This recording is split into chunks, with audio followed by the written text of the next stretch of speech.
Eso el gobierno lo que está planteando es la paz territorial y lo que busca es priorizar acciones institucionales en esas zonas que han sido tan afectadas por el conflicto, de tal manera que esas realidades se transformen y que los ciudadanos que viven allá tengan la posibilidad de ejercer sus derechos humanos, pero en toda la dimensión de los derechos humanos. Que no los vuelvan a matar, que puedan ejercer sus libertades públicas con todas las garantías, que se puedan expresar libremente, sin que vayan a ser objeto de estigmatizaciones o de violencias por cuenta de lo que piensen y de lo que expresen. Pero también, como lo dice el señor secretario de Gobierno de Ibagué, que sus condiciones materiales de vida, que significa el acceso a los derechos económicos, sociales y culturales, se transformen. Que esos ciudadanos de esas zonas del Tolima tengan acceso a una educación de calidad.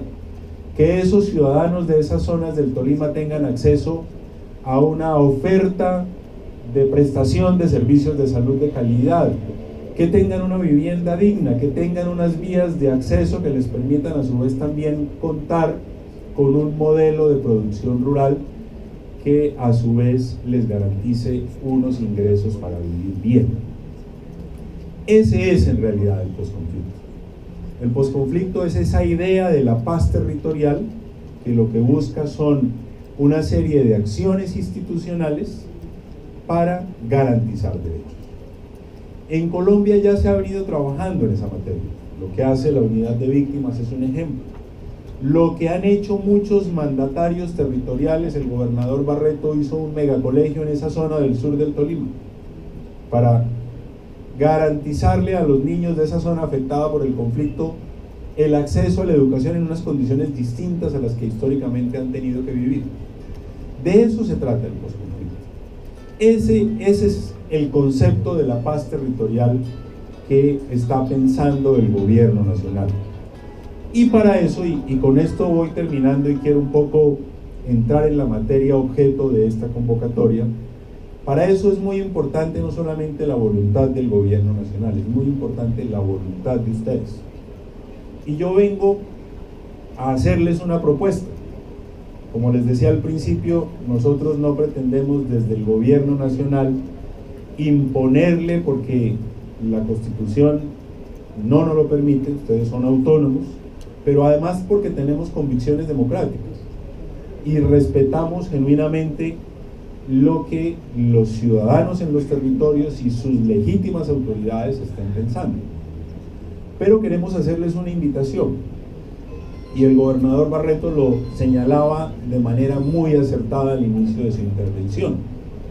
Existe una gran expectativa en todo el país. Uno va a cualquier departamento, cada semana estamos visitando 1 o 2 departamentos y aparecen los alcaldes: no me vayan a dejar por fuera de la lista de los municipios del posconflicto.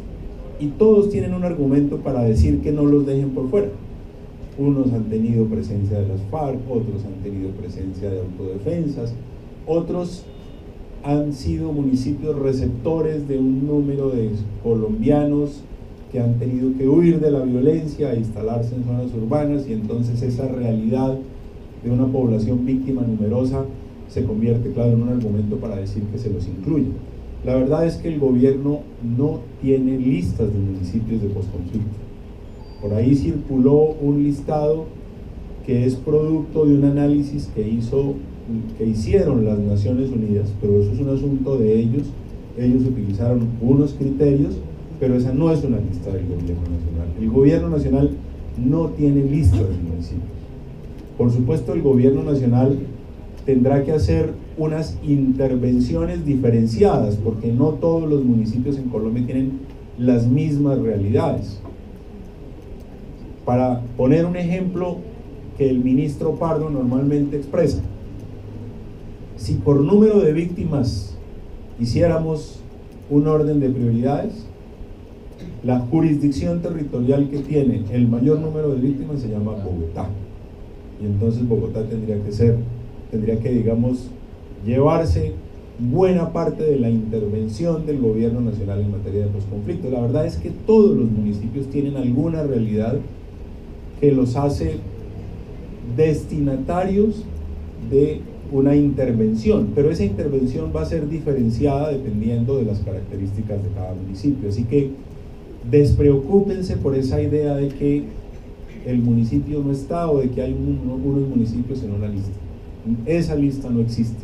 Lo que sí va a existir es un modelo de intervención diferenciado. Pero ¿qué es importante? Y vuelvo aquí a lo que el gobernador mencionaba en su intervención, que me parece que fue muy acertado. Lo más importante es que nos podamos sintonizar. Y sintonizarnos es que ustedes en este momento de su periodo, que están en la etapa de planificación, puedan, y esa es la invitación que queremos hacerles, introducir en sus planes de desarrollo algunos criterios que nos faciliten esa interacción con lo que el gobierno nacional está pensando. El Plan Nacional de Desarrollo, que fue aprobado por el Congreso de la República el año pasado, en junio del año pasado fue sancionada la ley del Plan Nacional de Desarrollo, trae un artículo que es el artículo 123, que yo quiero invitarlos a que en algún momento le den una lectura. Ese artículo 123 hace una modificación sustantiva del enfoque de la política pública.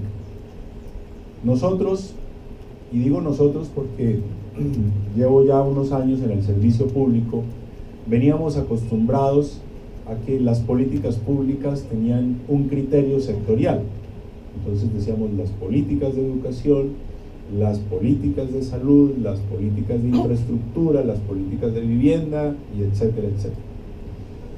Lo que hicimos en este Plan Nacional de Desarrollo fue cambiar ese enfoque sectorial por un enfoque de derechos. ¿Qué significa esto? Que todas las políticas públicas del gobierno nacional lo que van a perseguir es satisfacer unos derechos. ¿Y cuáles van a ser esos derechos? Los derechos humanos. El presidente Santos dice que el mejor plan de desarrollo son los derechos humanos. Por lo tanto, cada inversión, cada acción del gobierno nacional tiene que buscar una satisfacción de unos derechos de los ciudadanos, y que luego la evaluación del Plan Nacional de Desarrollo y las rendiciones de cuentas sobre las políticas del Plan Nacional de Desarrollo se van a hacer en función de cuántos derechos y en qué cantidad se lograron satisfacer. Eso nos facilita las cosas en materia de esta idea de la paz territorial, porque si estamos diciendo que la paz territorial es la garantía de los derechos, tenemos que lograr que las políticas que diseñemos vayan en esa dirección. Pero si a su vez las entidades territoriales hacen lo propio, eso nos facilita las cosas para poder trabajar de manera articulada. Nosotros hicimos una desagregación de los derechos humanos y concluimos que el gobierno nacional tiene, de ese espectro de los derechos humanos, el 59% de responsabilidades. Tenemos 22% compartidas entre el gobierno nacional y los gobiernos territoriales, y ustedes, los territoriales, tienen el 19% de responsabilidades directas.